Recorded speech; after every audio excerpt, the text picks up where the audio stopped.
प्रश्न। हजरत आयशा की आयु विवाह के समय क्या थी? उत्तर बाय मौलाना वहीदुद्दीन खां।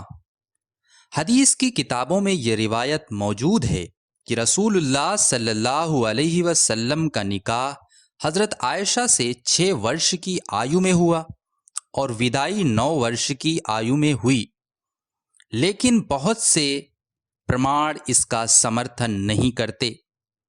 उन्हीं रिवायात से ज्ञात होता है कि हज़रत खदीजा का देहांत के पश्चात खौला बिन्त हकीम मोहम्मद सल्लल्लाहु अलैहि वसल्लम के पास आईं और आपकी अनुमति से आयशा के लिए निकाह का संदेश लेकर हज़रत अबू बकर के पास गईं। इसको सुनकर हज़रत अबू बकर ने कहा, क्या हज़रत आयशा का रिश्ता आपके साथ दुरुस्त होगा?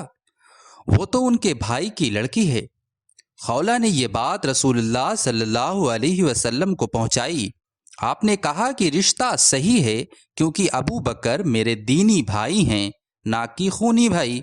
दूसरा प्रमाण यह है कि इस शंका समाधान के पश्चात हजरत अबू बकर ने दूसरी बात ये कही कि आयशा के रिश्ते के लिए मेरी बात मुतइम बिन अदी के बेटे के लिए हो चुकी है और अबू बकर ने कभी आज तक अपने वचन के विरुद्ध नहीं किया।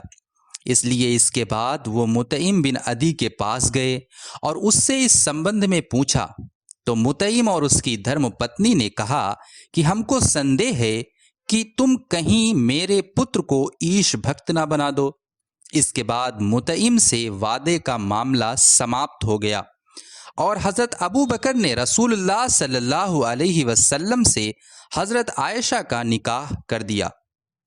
सीरत Ibn Hisham volume number 2 page number 142 से 143।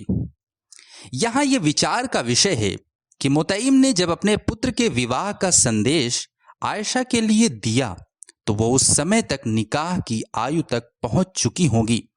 यदि ऐसा ना होता तो मुतइम न विवाह का संदेश देंगे, न ही अबू बकर उसे स्वीकार करेंगे। खौला, रसूलुल्लाह, अबू बकर, मुतइम और दूसरे चरित्र दूसरी बातें तो कहते हैं, परंतु उनमें से कोई ये नहीं कहता कि इतनी कम आयु की लड़की से निकाह का क्या प्रश्न। धन्यवाद।